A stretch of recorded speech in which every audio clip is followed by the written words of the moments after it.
Assalamualaikum warahmatullahi wabarakatuh. Halo semuanya, nama aku Ridin Susanti dengan NIM 222111171 dari kelas S5E. Di sini akan ngejelasin tentang general review pada mata kuliah Sosiologi Hukum yang diampu oleh Bapak Dr. Muhammad Janto MHD.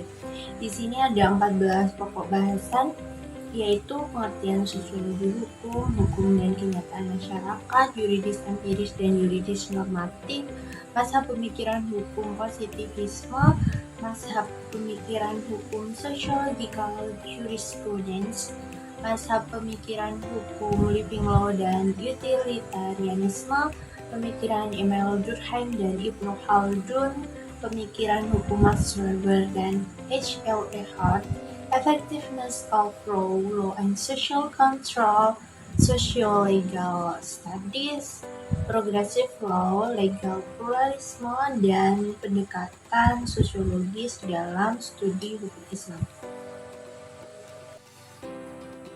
Pengertian sosiologi hukum. Menurut Surjono Sukanto, sosiologi hukum didefinisikan sebagai suatu cabang ilmu pengetahuan yang secara analitis dan empiris menganalisis atau mempelajari hubungan timbal balik antara hukum dengan gejala-gejala sosial lainnya. Objek sosiologi itu ada dua, yaitu objek material dan objek formal. Sedangkan ruang lingkup sosiologi hukum meliputi pola-pola perilaku warga masyarakat, hukum dan pola perilaku sebagai ciptaan dan wujud dari kelompok-kelompok sosial, dan hubungan timbal balik antara perubahan-perubahan dalam hukum dan perubahan-perubahan sosial budaya. Selanjutnya yaitu hukum dan masyarakat. Hukum dan perubahan sosial sama dengan perubahan dalam proses sosial atau dalam struktur sosial. Teori perubahan sosial dikemukakan oleh Max Weber, Emil Durkheim, dan Arnold Emmons. Ada 3 unsur perubahan sosial, yaitu perubahan sistem sosial dalam arti struktur sosial yang berlaku, perubahan pola interaksi sosial, dan perubahan sistem nilai serta norma sosial. Selanjutnya yaitu yuridis empiris dan yuridis normatif.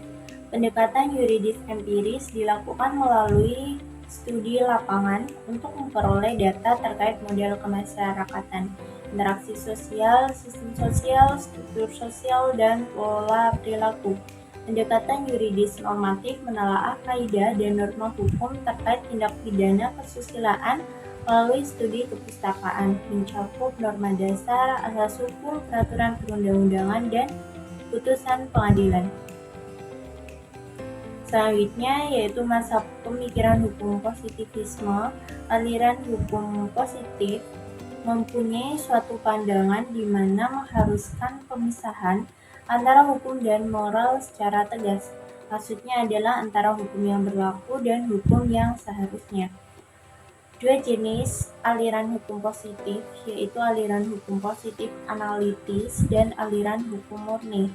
Positivisme hukum ada 2 bentuk, yaitu positivisme yuridis dan positivisme sosiologis. Positivisme hukum dibedakan dalam 2 corak, yaitu aliran hukum positif analitis dan positivisme pragmatik. Mazhab pemikiran hukum sociological jurisprudence. Sociological jurisprudence memandang bahwa hukum yang baik haruslah hukum yang sesuai dengan hukum yang hidup di masyarakat. Selanjutnya ada mazhab pemikiran hukum living law dan utilitarianisme. The living law itu sebagai produk hukum itu selalu ada dalam masyarakat dan dikenal sebagai the living law yang bersumber dari tradisi, agama, dan norma sosial lainnya. Kemudian ada mazhab utilitarianisme, yaitu yang menekankan bahwa ada asas kemanfaatan sebagai tujuan utama, yaitu mencapai kebahagiaan terbesar bagi sebanyak mungkin orang dengan mengurangi penderitaan. Kemudian ada pemikiran hukum David Emil Durkheim dan Ibnu Khaldun. Pemikiran David Emil Durkheim ini memandang bagaimana masyarakat mempertahankan integritas dan koherensi di era modern tanpa latar belakang agama dan etnis. Ia mengembangkan pendekatan ilmiah untuk mempelajari kehidupan sosial, sedangkan Ibnu Khaldun memandang hukum sebagai bagian dari struktur sosial yang berfungsi menjaga keadilan dan ketertiban dalam masyarakat. Selanjutnya yaitu pemikiran hukum Max Weber dan H.L.A. Hart. Dalam karyanya Politics as Vocations, Weber menjelaskan bahwa negara sebagai sebuah lembaga yang memiliki monopoli dalam penggunaan kekuatan fisik secara sah, sebuah definisi yang menjadi penting dalam studi tentang ilmu politik.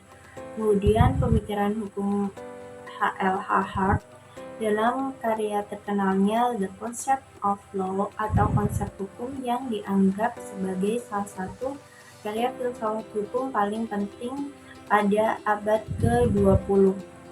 Kemudian Effectiveness of Law yaitu kemampuan hukum mencapai tujuan yang diharapkan, mencakup fungsi kontrol dan perubahan sosial atau social engineering. Kemudian faktor yang mempengaruhi efektivitas hukum yaitu faktor hukum itu sendiri, peran penegak hukum, sarana dan prasarana, serta masyarakat dan budaya di dalamnya. Kemudian law and social control yaitu untuk memenuhi kebutuhan masyarakat, maka perlunya terbentuknya hukum sebagai social control dalam masyarakat yang diartikan sebagai pengawas oleh masyarakat terhadap jalannya pemerintahan. Dengan demikian, social control bertujuan mencakup keserasian antara stabilitas dengan perubahan dalam masyarakat.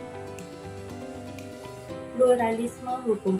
Pluralisme hukum atau legal pluralisme diartikan sebagai keragaman hukum. Pluralisme hukum adalah hadirnya lebih dari satu aturan hukum dalam sebuah lingkungan sosial. Kemudian ada progressive law yang merupakan konsep hukum yang menekankan perubahan dan adaptasi hukum secara progresif sesuai dengan perkembangan masyarakat dan nilai-nilai zaman. Kemudian ada studi sosiolegal atau studi hukum dan masyarakat, yaitu pendekatan interdisipliner untuk menganalisis hukum, fenomena hukum, dan hubungan antara hukum dan masyarakat luas. Esensinya yaitu menjawab persoalan hukum dengan pendekatan interdisipliner, menggabungkan ilmu sosial humaniora, dan memperkaya perkembangan ilmu hukum. Dan yang terakhir yaitu ada pendekatan sosiologis dalam studi hukum Islam. Pendekatan sosiologis dalam studi hukum Islam ini melihat hukum sebagai bagian dari kehidupan sosial yang berkembang seiring perubahan masyarakat.